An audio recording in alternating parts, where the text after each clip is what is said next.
Okay, we should be live now. Hi, welcome everyone. Before we start, I'm going to be reading Franconia's land acknowledgement. Franconia Sculpture Park resides on the ancestral Dakota lands of the Wapakute in Minnesota Makoche along the St. Croix River, which also holds significance by the Ojibwe and other Native peoples. We recognize, support, and advocate for all Native nations and will actively center Native voices in our work. And now I'll give the microphone to Sharon to host the talk. Well, thank you, Jane. That was Jane, who is so important to us at Franconia, who does all of our social media and our press releases and gets all of these events out. So I'm really grateful to Jane and all of the staff. But we're here tonight, right now, to be able to hear from two fantastic artists who visited with us in a residency program for families.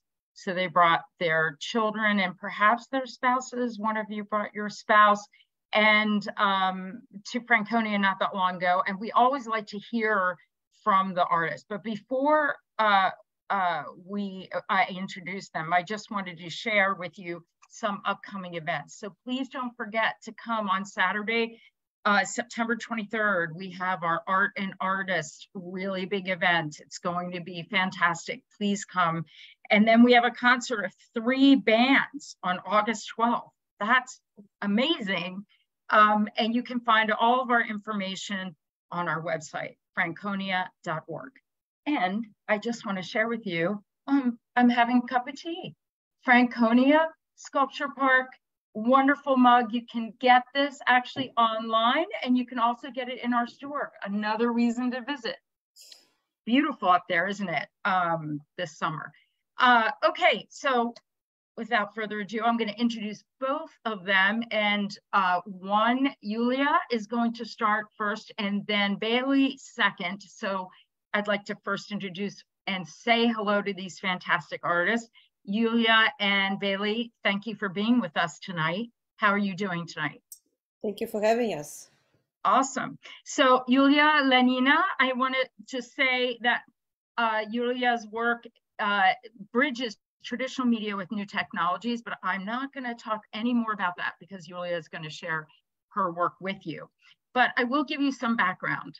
Yuliya has exhibited and performed extensively, both nationally and internationally, in Texas, in Japan, Ohio, in London, Korea, China, oh my gosh, Mexico. Both of these artists have shown in a countless amount of countries all over the world. She had a recent solo show at Expo's Gallery on the New York's High Line, and New York's High Line is wonderful, great place to show work. And it was viewed by more than 1,000 people a day for over 3 weeks. I mean, Yuliya, that must have been incredible. I mean, did you hear from some of those 1,000 people? Yeah, I've heard from some, yes. Oh, amazing. So Yuliya has also received a Fulbright to go to Vienna, Austria. She has also been at Headlands Art Center, Art Space, and Art Pace, rather, in San Antonio, Texas, and a Yaddo Fellowship. And also, as I mentioned, Franconia Sculpture Park.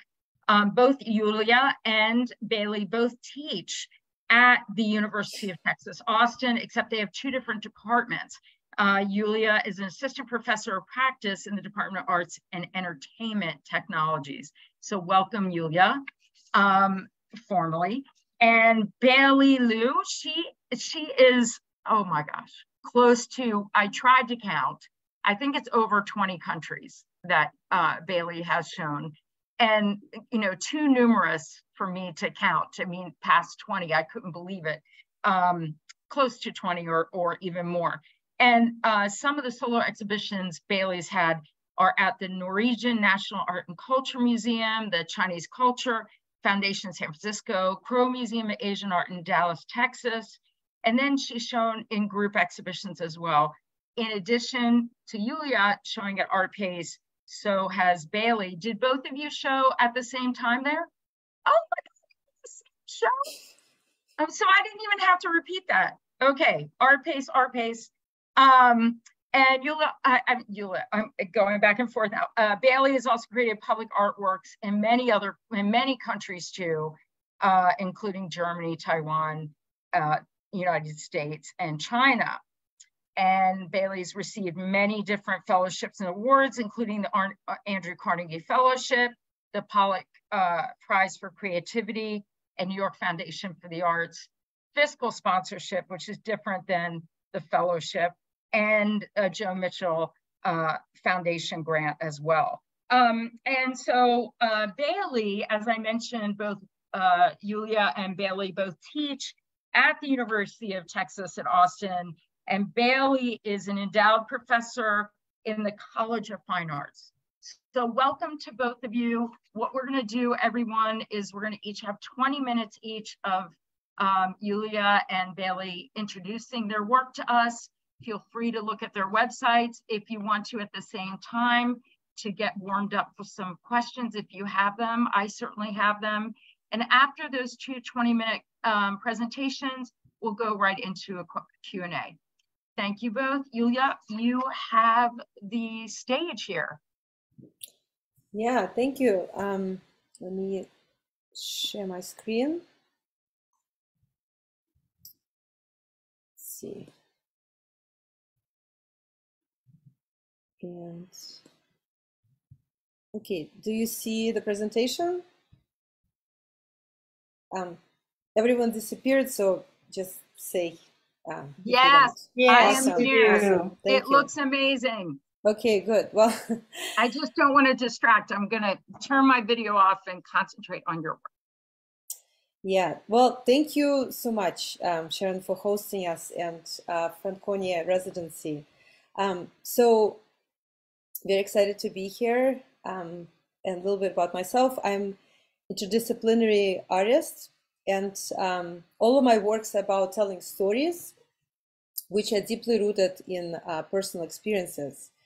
I came to the United States as a teenager, as a refugee from Soviet Union, and themes of loss, trauma, displacement, and identity are constant and recurring in my work. My work spans a variety of medium. I create installations, both with sculptures and projected animations. I make 3D objects ranging from animatronic sculptures that made out of found materials to 3D printed musical figurines, to public work as well. I didn't include that, but I also do that. And these sculptures become characters in my films. I also create paintings, and I turn them into animations. Sometimes I paint myself into the animations that I create, and I perform with my work, both with projections and with sculptures.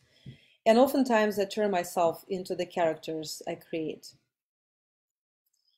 So lately, I've been interested in installations, both with animations and sculptures. And this slide is of the show that I did on the Highline, where I used 6 projectors to create the seamless animation that was visible both from inside of the gallery as well as from the Highline itself.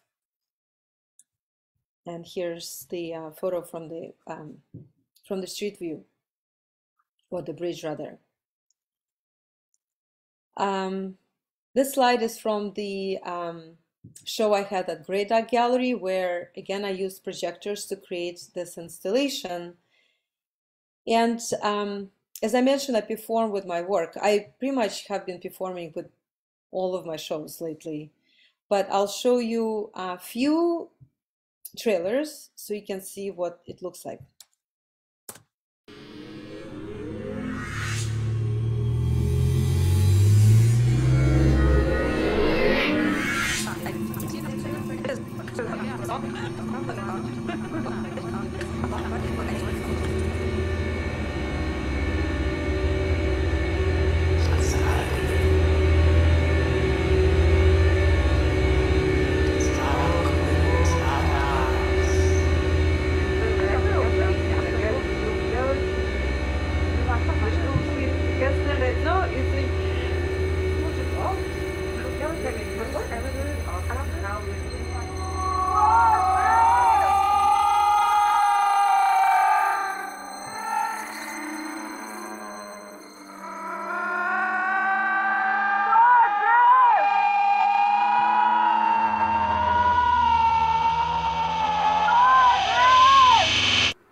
So you saw that my kids, so I have twin daughters and they participate in quite a few of my performances.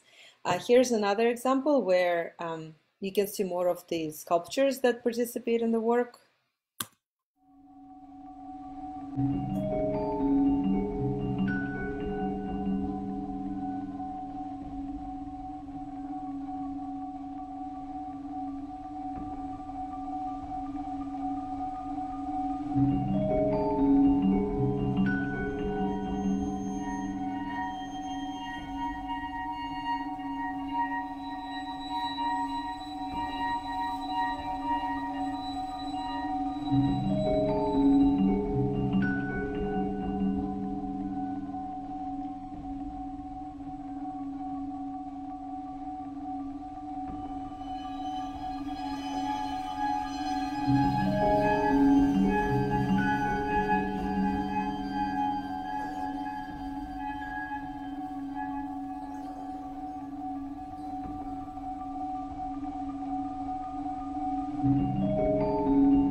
Okay, so 2 years ago, it was pretty much at the beginning of pandemic. My father passed away, and my mother died a long time ago when I was 16, well, 19.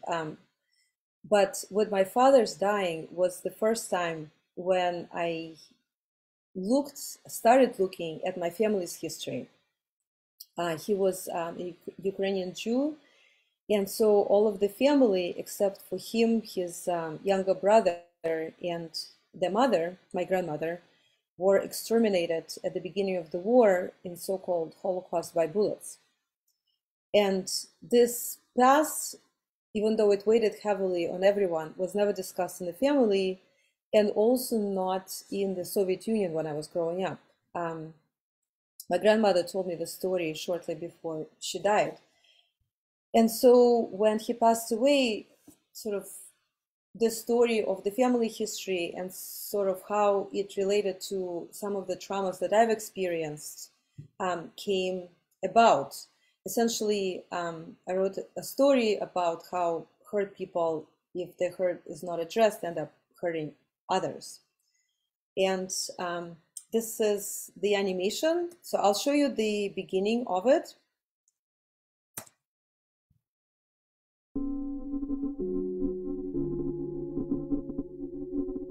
The Bronx, New Year's Eve. I'm 19. My mother has cooked my favorite food, gefilte fish, made from scratch, not your imitation from the grocery store. I made it for you. Dread runs through my core. I can't eat it. I see the hurt in her eyes. Cancer destroyed the mother in her. Food is the only motherly thing she can do. But something powerful inside me does not allow me to eat. You're like a prisoner of Auschwitz, all skin and bones. All you can see is the eyes. My father chuckles. Eyes. Eyes are everywhere. In journals, drawings, stories of Holocaust victims. Eyes filled with despair, horror, dread. Empty eyes, scared eyes, angry eyes, longing eyes, panicked eyes. Eyes screaming of pain my father. As a child, he and his mother and his younger brother, my uncle Abraham, by some strange luck, escaped being murdered in their home village in Ukraine. Hours after they left to visit my grandfather in Moscow, the Nazis entered Chudnov.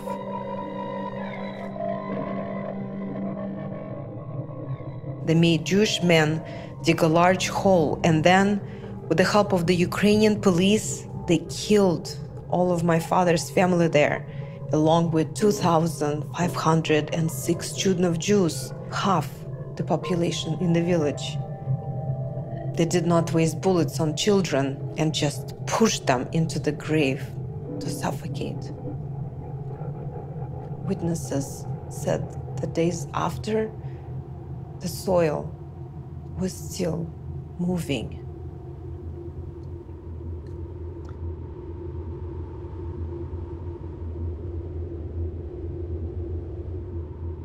Silence, said my grandparents. Let's not speak about the past. We must survive as a family. No Yiddish in the house. We must adapt. They were poor, scared, and hungry. And here I am, in the country of plenty, dying from self-imposed starvation.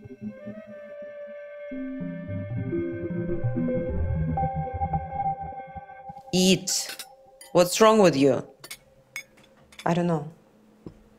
I mean, I do know, but I can't tell you. I mean, I could tell, but do you really want to know? Well, if you want to know, my uncle, Abraham, he made me silence, say my parents. Okay, I'm going to stop there. So this, the topic of silence and silencing was really important for that particular project. This animation is still playing in the festivals, so I cannot show you the whole piece, but soon it will be available. So right after I finished working on the animation, Russia invaded Ukraine.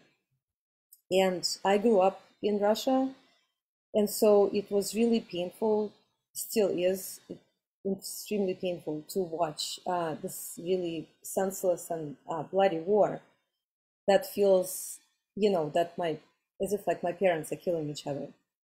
So I started making drawings. I call them my wailing wall, as a way to essentially process and be able to live with what's happening. And I started making these drawings, and there are many, many drawings. I don't know, at this point, definitely more than 100. I didn't really count. Just things that I'm watching on the news, on Telegram channels, other social media.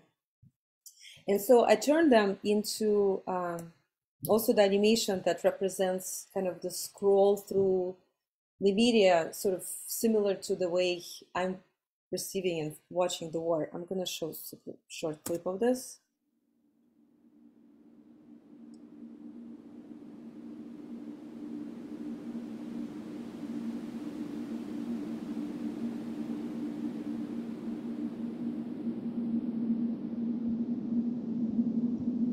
But this is a 32-minute loop of this constant sort of stream of what's going on and what I'm witnessing.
So last spring, I was invited to be at the Art-Based Residency, where I was able to finish this animation and put it in the context of the installation, where I had the 17 poppy flowers, and poppies are the most common flower in both Ukraine and Russia.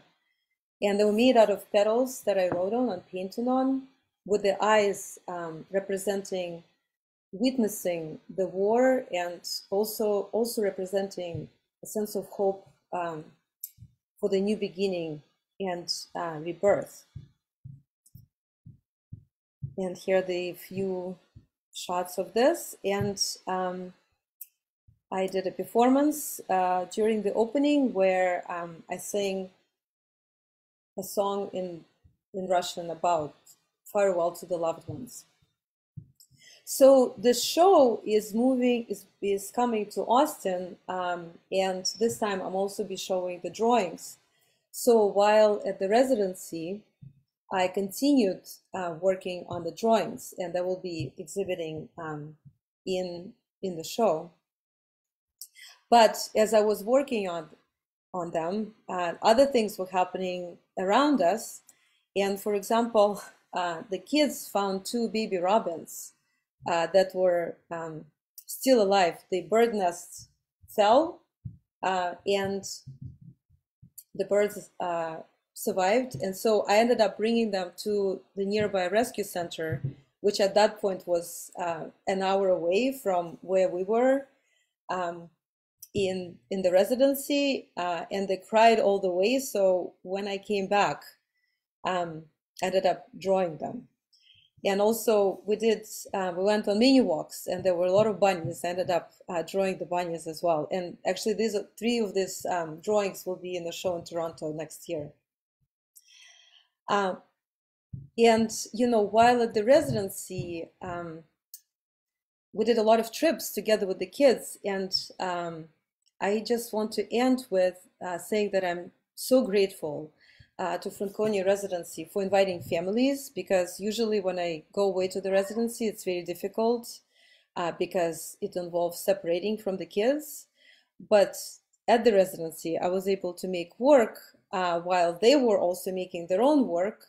And then we ended up enjoying the time together, and they ended up making, you know, new friends. And so, well, not so much new, we knew each other from before, but, you know, kind of developing the friendship. And actually Anya told me that that was her absolutely favorite thing we did this summer. So thank you so much. And that's the end for my presentation.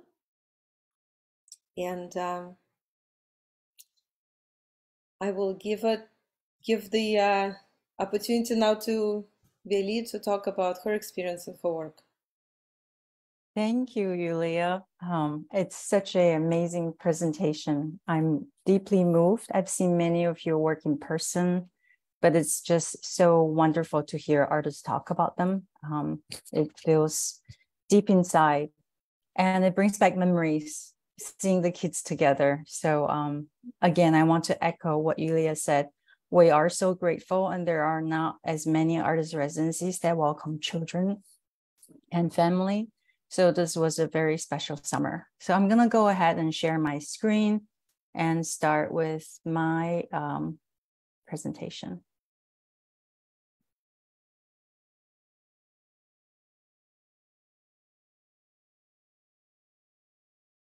Can you guys see my screen okay?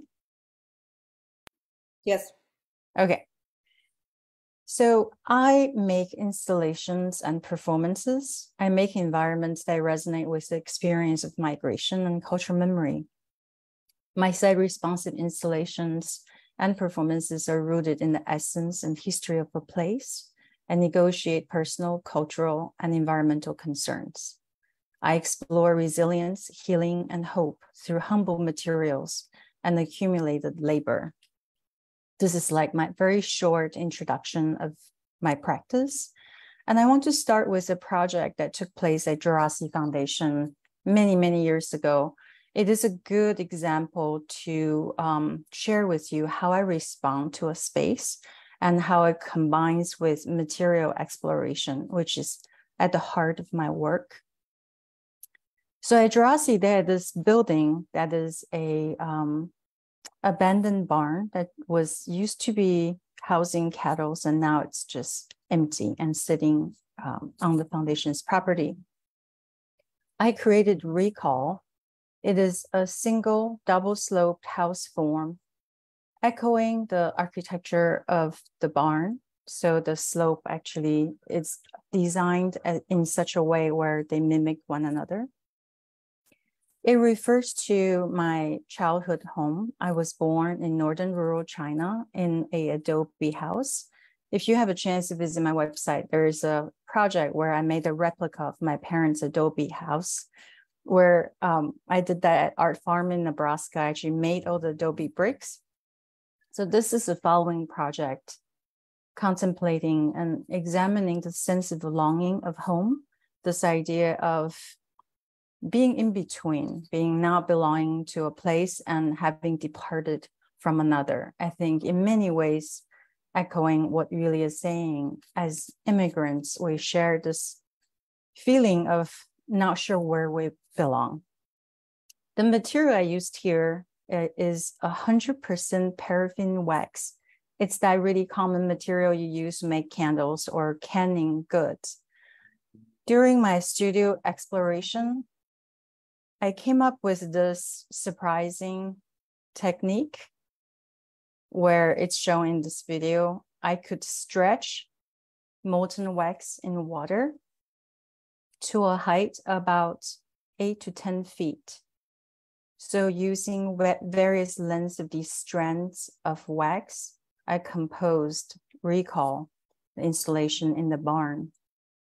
So when you first, I call it stretching, when you first stretch the wax strand out, it's soft, it's warm, and it's very flexible.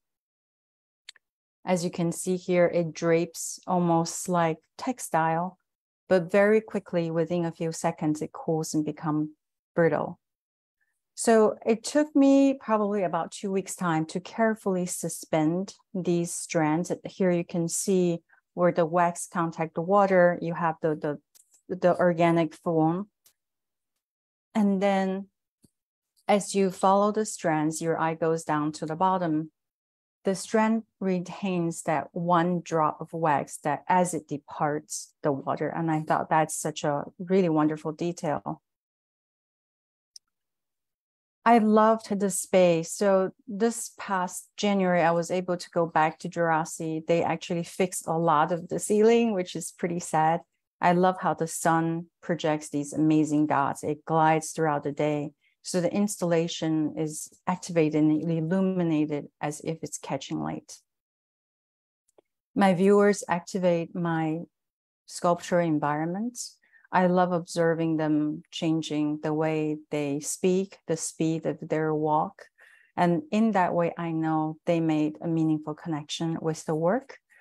And specific to Recall, because it's such a mysterious looking thing, people tend to touch it. And this is, I mean, this is not done by people, but this is what happens. It shatters, it breaks in one's hand. And I don't mind that because the work is in fact speaking to the fragility of the sense of home, the shelter that we rely and depend on for the sense of comfort and safety. If you reach out to touch it, sometimes it breaks in your hands. So a friend of mine that I met at Jurassic actually de-installed the work. They burned each line. I wish I was there to witness that. And you can see the fragility of the material. I made this piece a couple of other times. It's very much site-specific. So this traveled to Norway and each strand had to be done on site.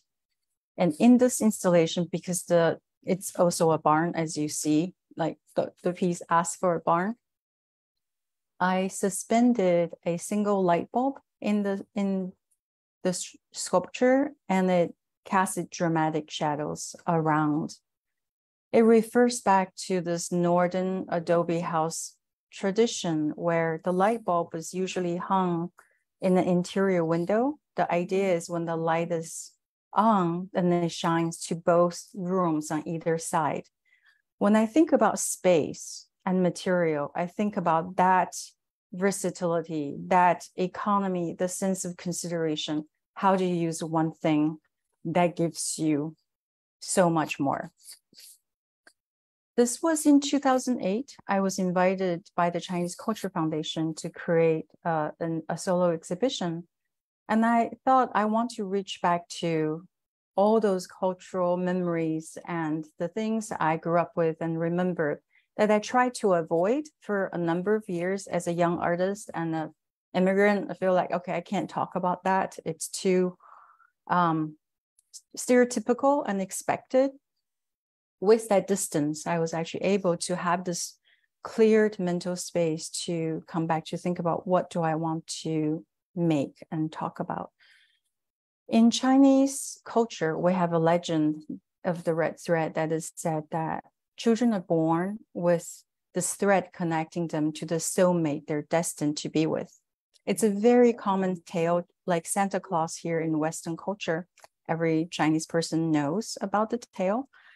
And as I make the project and it's traveled to many places, I've learned many different tales of red thread. Sometimes it's about connection between things, the serendipity from one place to another. I love the sense of the work I make is leading me to learning. And the piece to me is a contemplation of this desire to be connected. I took a piece of red thread and tied a knot in the center and hand coiled very intuitively to create the disc. In the very center, you can see in this detail, there's actually a sewing needle that's piercing through the knot. So the entire installation is held by friction. I also love this symbolic reference where in the center of desire and love, there's always a little bit of pain. Each disc is being pierced. So some of them are connected to another as a pair. Some of them are single. As they sway in space, you have mishaps and encounters. So the piece took me to many different places. In that way, I serve the work instead of I dictate where it goes. And I think that is a very happy place for me to be as an artist, that the work is carrying out this offering to my viewers, to people, to places. I serve the work to take it, to realize it in different spaces.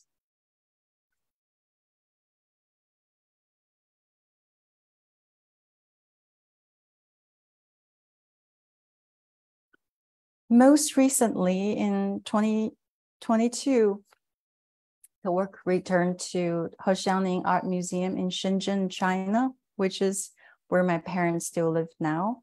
And this was during the pandemic, actually right after we couldn't travel. And it was an interesting installation process, you know, being on Zoom remotely, trying to communicate with the team. I thought they did such a beautiful job. So it's a really special moment where this prayer for connection returned back home. I couldn't go, but my parents did go see it. Thread and sewing has been something that I've very much reached out to. It's in the center of my practice. In 2011, I created this project titled The Mending Project. From the ceiling, I suspended 1,500 pairs of Chinese iron scissors, and they're pointing downwards, creating this menacing cloud. 2011 was a very anxious time. There was the financial crisis. The entire world was in this unsettling, anxiety-driven place. And in many ways, I realized maybe we never got out of it. There's one crisis after another. So my focus shifted in some of the later work that I'll share with you. But this piece for me is to both look at this culture object. It's a woman's tool. When you see old Chinese movie, is what a woman used to defend herself. And I thought this is such an interesting object where using the collective of them, I am able to refer to this unknown hovering thread. And in the face of adversity and challenge, what can we do as people or as an artist or as a woman? I thought the best I can do is something small and persistent. If I keep doing it, there might be a difference. At the entrance of the gallery, I hung a large white sheet and I invited viewers to cut a small piece to be passed on and contribute into the installation and performance. In this way, their thoughts, worries, and concerns are also included in the work. The soft, seemingly powerless cloth, once stitched, it takes on this form that's almost a landscape. Mountains and valleys, they almost gain the sense of power that's enough to balance this immense threat above. And that is what I see as the feminine strength. So the mending project is my first piece where I incorporated my performed labor in my installations. Jumping forward, my current research and making is centered around climate change. During the pandemic, we all did some soul searching. And I thought, as an artist, what do I really want to do for, say, the second half of my career?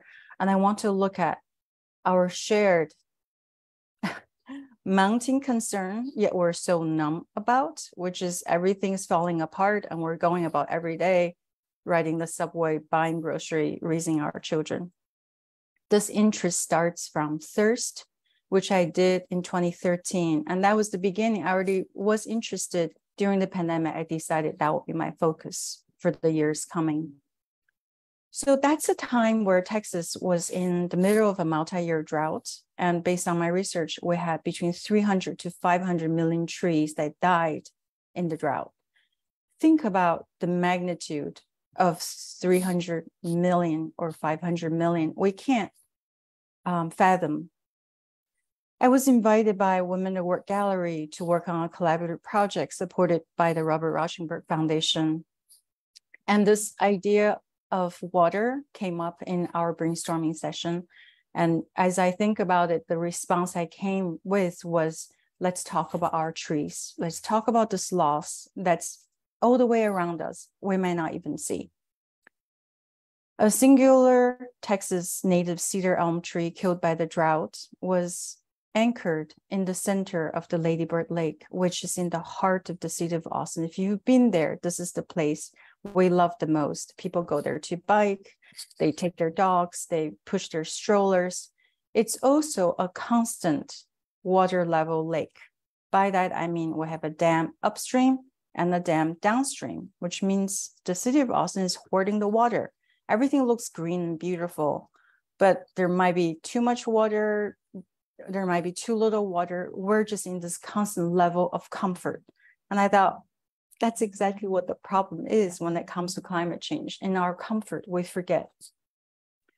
I call it a project of a lifetime. I worked with such an amazing team and their amazing community support. Like, when do you get to harvest a tree? We air spaded the tree roots out so we can retain the form. We painted the tree with this carefully selected and researched paint that's not going to cause harm for the beings, the fish in the lake. And we used a 16-wheeler and a crane, drove down on a barge on Lady Bird Lake. And the day we installed the tree, it was just such a amazing moment that I would never forget. And the citizens of Austin, if you ask them about the ghost tree on Lady Bird Lake, to this day, people still remember. And I think that is where the power of art is, where you make this one singular image that is so vivid and memorable. And because of this image, that interaction, when they get to see the tree, maybe by surprise, they're like, what is this about? Then they learn about how many trees really died in our one state, not to mention the country and the world. Trees are constantly dying. They're having so much trouble. But that starts the conversation. And perhaps that little bit of change will be helpful, like that one stitch into the fabric that connects it to make it something else, or make it just a little bit stronger. So at nighttime, we have the light on. We turn it off at 10:42 p.m. so birds can go to sleep. Some say, and I'd like to believe this, that this is a prayer for rain. And it actually worked in the drought of Texas. Not once, but twice, this area was flooded while the tree was on view for 3 months. And so now I think maybe we're not in drought in Texas, but it's extremely hot. The heat is here. The temperature is rising. Oh, by the way, the tree stood the next morning, so the structural engineer was relieved, so were the whole team. Accompanying the third tree, we had 2.5 miles of prayer flags. There were about 14,000 of them that were installed, so people could follow the prayer flags. You know, this is a circular composition at the entrance of the entire loop, and they can go from the tree and come all the way back. So jumping ahead a little bit, in 2022, I took a strand of the third prayer flags to Arctic Norway. The idea of a prayer flag is that when wind sends the flag fluttering in space, prayers are sent into the landscape and to protect it, and also all beings within, including people. So I started taking strands of prayer flags whenever I can to different places. My research in the Arctic started with experiencing and being in the landscape. I want to read just a little bit of what I wrote when I applied to go to the Arctic, and I think that'll be really helpful to explain what my thoughts were. I am called to visit the Arctic, a place that embodies the sorrows and hopes of our shared planet. I believe that it is the artist's responsibility to bear witness of our time, to distill and share a message of truth through our creativity.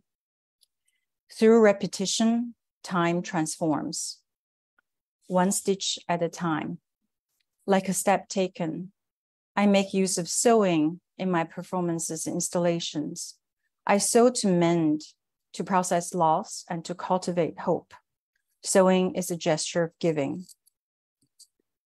Over the years, I've grown to view women's labor as fundamental and powerful. My performance of sewing makes seemingly mundane female labor visible and present. I see feminine strength as capable of overcoming great obstacles, like dripping water eventually penetrates rock.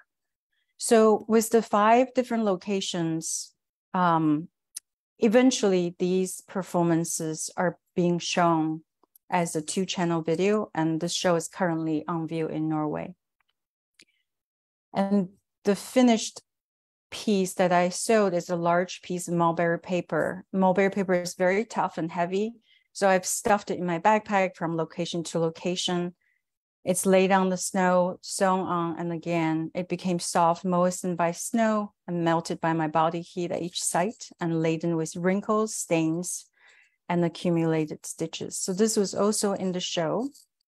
Another piece I want to show you is titled A Line Drawing the Snow. So all these new works are under the Dreams of the High North project that I'm still doing. That's part of the reason why I'm here in Alaska. A Line Drawing in the Snow explores the paradoxical human narratives that overlay the Arctic landscape, a frontier, a paradise, a marker of humanity's impact on the planet. The title borrows a line from Stefan Lazek's essay Meltwater, a timepiece for the Arctic, which describes the Arctic as a place that is teetering in an easy balance between eternity and loss. The border that separates the Arctic from human dominion, perhaps, was only a line drawn in the snow. I took a band of red silk into the snow mountain of the Arctic. I knew that I wanted to draw this temporal line, borrowing and making visible the forces within the landscape. Wind, snow, mountain. The body leaned into the wind. The line became a brushstroke, a sail, a dancing drawing by the Arctic wind, the line that I was drawn there and gone, forward or back. So this piece was printed on silk satin, then was composed in the circular installation in the gallery space. It will be seen in space almost like an animated piece. People will see it as one scene at a time through their body movement to get to experience the performance. And then moving on to Franconia, my fascination of the landscape is ongoing. And I want to engage with the space and the place, this beautiful sculpture park. And I'm grateful that Michael let me play with these 2 pieces of stainless that was left behind by previous sculptors. And I think this generates a new idea that eventually I would love to pursue this pool of water that brings in the cloud and the surrounding landscape. And the human interaction will join as we come close to interact with the piece. So it's a very simple gesture. I see it as a sketch, and that's what the residency allows. I don't know if it will become a work or not, but I want to share it today in the context of our presentation. And I spent the last day of my residency working with the kids to make some cyanotypes. So we had a very short, really fun cyanotype workshop. It's a process I used in my work. And I'm also, after working with the kids, I was able to print on my silk panels. This is a work in progress that I did in Venice. In a small residency, they have this really old building that has a 500-year history. It's on the very first floor. It has been flooded before. And for certain, the fate of the space is that it will go underwater. So I decided to trace all the red bricks on silk panels with the idea that I will then stitch up to the level that it was flooded and potentially higher where more water, future floods will come. So here's my daughter, Cyan, helping me. And I can tell you, she only helped for like a minute and I was able to take a picture. And my time, the last day in Franconia, I was able to print using the cyanotype process to capture the sunlight and this blue to suggest the rising water. And this is what I took to Alaska. In addition to my research here, I'm hoping that I'll be able to sew finally. So that's the end of my presentation. I hope I'm on time. I'll stop sharing. You are on time. And thank you both so much. Full, very, very full presentations. And wow, you both are just such hard workers and have done a lot in your short lives. We only have about 10 minutes left. So I wanted to first say to both of you, it was just such a pleasure for you to be at Franconia, and we were thrilled to have you there. I just wonder, these residencies and the kind of projects you're doing, being away from your time in Texas, how do you select where you want to go to be away from your space in Texas and how you want to spend your time that informs your work? So Yuliya, do you want to answer that? Sure. Well, it kind of depends from time to time. But I would say that, since I've been in Texas, I came here when my kids were inside of me. So we've been here for the same amount of time. At the first residency, I was able to go to was Headlands, which was another family residency. And I think that residency actually allowed me to see that I can be a parent of twins and a working artist. And, coming to Franconia was, also another sort of reassurance that, those two things are not only possible, but supported. But I think it really depends on what I'm working on and as well. And but I usually go in the summer because we all have time off from university and schools, and that also dictates, where we can go. That's great. Beili? So for me now it's quite easy to know where I want to go, which is the north. So I've done residency. Actually, Yuliya has a Fulbright as well. I did a Fulbright in Norway first, and then I went to Yellowknife for a research trip in Canada. Now I'm in Alaska. Later, I'm going to Greenland and Iceland. So now with the research focus, it tells me where I need to go. Then I try all my best to apply and beg for people to allow me to come to continue my work. I think at the beginning of my career, it was a lot more open. Like if I didn't go to Art Farm, I wouldn't have had the opportunity to make the replica of my parents' handmade home. If I didn't go to Jurassic, then Recall wouldn't have existed. And I really valued and appreciated the surprises and the magic of responding to a place that enables a new work to emerge. So that was the best thing that a residency can offer an artist. I think it shifts as we grow older and our work change. But in any case, being away, I think it makes us stronger and more thoughtful people. We can learn from everyone. We can learn from each other. We have learned from each other, like Yuliya and I. It allows us to think further beyond ourselves, beyond our place, to really look at what the work can do. And residencies help with that. Do you think that your teaching positions also help with that? Like provide, I mean, the art of teaching pedagogy is really important in many ways. And I just wonder, even the act of teaching, but also the institution itself in supporting your career. Yuliya? Well, I enjoy teaching. That's why I do it. And I also have a pleasure of actually creating the classes that I teach. So they really align with, you know, what I'm interested in, my research, and, you know, also push me in a way. Like in the spring, I was teaching a class on humor and storytelling with my friend and colleague from NYU, and we'd collaborate on a class together. And in some way, this class actually pushed me to also try stand-up comedy myself, and now I'm going to incorporate it in my performances.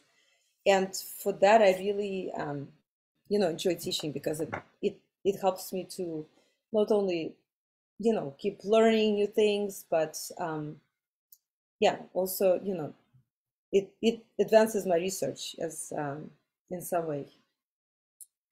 And you know, with the support, you know, for example, I was able to go to the festival in Toronto this summer where I showed Gefilte Fish, and it won honorable mention and was nominated for the best animation. And I was supported by the Jewish Studies Center